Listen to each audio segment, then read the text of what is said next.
Now, if I look at it from an organizational perspective, the different functions that are required to make this whole engine, run like, smoothly.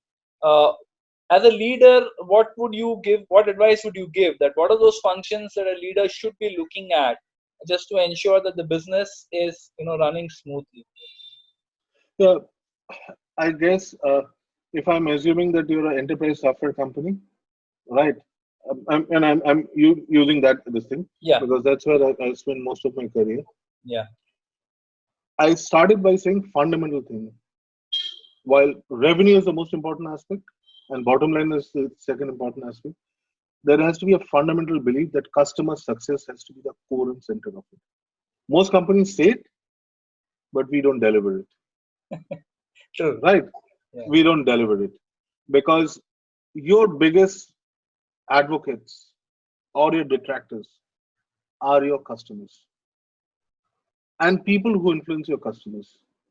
Right? It could be a partner, it could be the consultant, it could be anybody else. It could be, even your hardware supplier or, cloud provider. Right? So how do you manage the entire ecosystem? Through how you engage with them, how you deliver a consistent message, how do you ensure that everybody wins, right? That everybody is part of that value creation, right from the customer to your ecosystem. Like we say, Siddharth, you would know, for every dollar of SAP spend on SAP, mhm, there's possibly $10 to $20, or even sometimes even more, which is generated down in the ecosystem. yeah, Similarly, from the customer perspective, for every dollar spent, there has to be at least a couple of dollars saved or impacted on the group top line, yeah, right? Creating that value for the customer, creating the value for the ecosystem has to be the fundamental way of doing business, right? So that principle has to remain, whether you're selling to smaller customers, larger customers, whether you're doing a small ticket size deal or a large ticket size deal, right? Whether you're selling to new customers or existing customers. That fundamental has to be the core principle of your engagement, of taking care of your ecosystem, taking care of your customers, and of course, people. And I'll come to the people aspect separately. But so that's number one. Coming to your point of organization. Now, in order to be able to deliver, the reason I talked about that, in order to be able to deliver that customer experience and the customer mhm, success, yeah, right? So a typical thing, what happens in the traditional world of on-premise software, the customer will buy the product from you, a third party will come and implement it, and many a times there is a skill gap, there is an expectation gap, right? yeah, yeah, And the expected return for the customer doesn't happen. You have to realize, as a OEM or as a technology provider, right, or as a service provider, it's your brand which will get tarnished, mm, right? So how you measure your salespeople, your support people consistently is going to become a crucial aspect. How you define their MBOs. Is it just the revenue and bottom line, or is customer success a part of the part of the mix of the MBOs? so that brings me to another question, which again, as a business leader, you spoke about MBOs.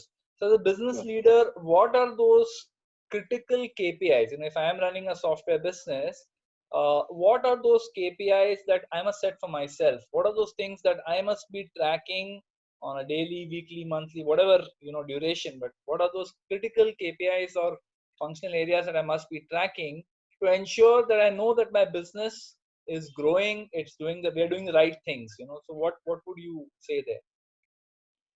So obviously there are three or four obvious ones and a few not so obvious ones. Yeah, Right. The obvious ones is obviously top line, which is revenue, yeah, right? And again, I'll break down the revenue into two because in the cloud world and the services world is a bit different. One is revenue, second is profitability. At least if you're EBITDA neutral. In today's world, even the most startups are trying to be EBITDA neutral, yeah, EBITDA positive to EBITDA neutral, right? There is no concept of cash burn. right? So for most funded companies. Number three, your customer satisfaction score. Not just tracking NPS, but actually focusing on the detractors. Number four is your if you have an organization of some scale, right? Is your leadership trust and your employee engagement. These are the four high-level parameters, Hmm. right? So which is has to be consistent. Your employee engagement, leadership trust, your customer NPS, your obviously your cash flows, which is your EBIT and your revenue. But the most important aspect, everybody looks at the revenue, right, which is here and now. What the leading indicators? So these are all the indicators, which is in a way lagging indicators, Yes, yes. because that's where the market looks at, right? The leading indicators are completely different. That's why I said some are measured, some are non-measured. So how do you ensure that you have a system in which measured means people get compensated on, right? Mm. Because your investors, your this thing will track you on that. Yeah. But how do you how do you put the behaviors, the right behaviors in place? That's equally important aspect, right? Because if I keep just like in sports, if I just keep looking at how many runs is scored, not what the how the weather condition is, how the wicket condition is, right? I may be looking at the wrong kind of measurements, I may lose the right? game. Oh, I may I may lose the lose the game game, ultimately. Yeah. right? Completely. So it is extremely important to know what the playing field is, who the competition is. So keeping that's why I said behaviors are the most important thing. Mm. And the leading part of the behavior are, I would say, for a sales organization, how you're tracking your pipeline, Mm. right? Most organizations don't look at it. What we do is that we have made it a religion to look at pipeline of rolling 4 quarters. Okay. So basically, suppose I'm in quarter two or quarter three. What is my pipeline for next 4 quarters? Okay. So that's from a sales organization perspective. What is the pipeline of my next 4 quarters? That's number one.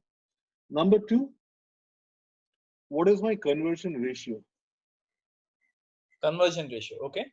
Yeah, pipeline conversion ratio. Is it improving on a year-on-year basis? Mm. Mm. Because that talks about the maturity of your customer-facing organization, Correct. And that's a the very important maturity of your KPI. products. Yeah, Very important KPI. Yeah. Yeah. yeah, maturity of your products, right? And to be able to do that, what are the kind of sales programs you have? Means I talked about, if you recall, when I talked about volume business or any business, I talked about what is called packaging, solution Mm. packaging, Mm. right? So what is your unique value proposition? How many unique value proposition on the same product you can take to the customer and create separate demand points? And how do you convert of each one of those unique value propositions? Mm. Becomes, see, when you're a single product company, it is relatively easy because one of the examples of SAP which I missed mentioning, we went from a single product ERP to having a plethora of products and solutions. Yeah. And the complexity which it puts to your sales organization, to your delivery organization, to your support organization, to your product management organization is humongous, right? How do you skip that as a simple way to your customers is a major part of leadership, and how you design your process, your sales engagement process, your delivery process, your customer success process, right? So these have to be very, very nuanced. So I talked about the revenue aspect on pipeline and pipeline conversion and the sales program. Mm. Similarly, when I look at the revenue aspect of it, right? How much is my booked versus billed revenue? How much is my backlog? Mm. Like any services business, in cloud business also, right? How much is my booked and how much is my backlog, Correct. right? So that becomes a very, very important aspect because many a times what happens, customers signs contracts and they may not execute on the contracts. So it will not come to my bottom line, Mm. right? So, and especially if you're in a SaaS model, so it may give, and it might have an impact on your rebate. It might have an impact on your entire value chain down below, right up to customer satisfaction. So, how do you measure some of those, the top line part and the bottom line part, through some of these sub parameters becomes very, very important. And again, it depends upon, as I said, your organization phase, from a single product to a multi product to a from a single channel to a multi channel. How do you manage all of these? For that, you need to have a business process, a consistent business process, and every organization which scales develops their own methodology, right? So in cloud world, what we called is land, adopt, consume, expand, lace Mm, model, mm. right? So in every stage of it, there are sub processes. So you need to have a consistent process framework by which you measure, you track, and you have your management by objective, your MBS setup. Very interesting. So, Deep, I'll just try to double click on one of these things in the first 4 months that you spoke about. You spoke about leadership trust, as a Yes, very critical, and I absolutely agree, because the need for leaders, for the organization to trust leaders and the leaders to trust the organization, both, it goes both yes, ways, is a very critical aspect of an organization growing. Because if everyone is breathing down everyone's neck, it's very difficult to grow the company. So, exactly. you want to just elaborate a little bit on this one, this leadership aspect you spoke about, trust. Yeah, yeah, absolutely. I think there are two or three aspects of it, depending upon again the phase of the company, Hmm. right? When you reach a certain scale, and if you have a certain scale of organization, you can groom leaders internally. Yeah. When you're a scaling organization, many a times you have to hire leaders laterally, right? Now, when you hire leaders laterally, and I'll talk about leadership trust and all that, but Yeah. first let's look at our onboarding process, right? How you groom leaders and how do you hire leaders? Because these are the two aspects of a business. Like, if I'm a growing business, I'll possibly hire 70% of my leadership externally. I may not have enough leadership pipeline Hmm. or leadership bench. But if you have reached, if you're an organization which has reached certain scale, then you can definitely groom, right?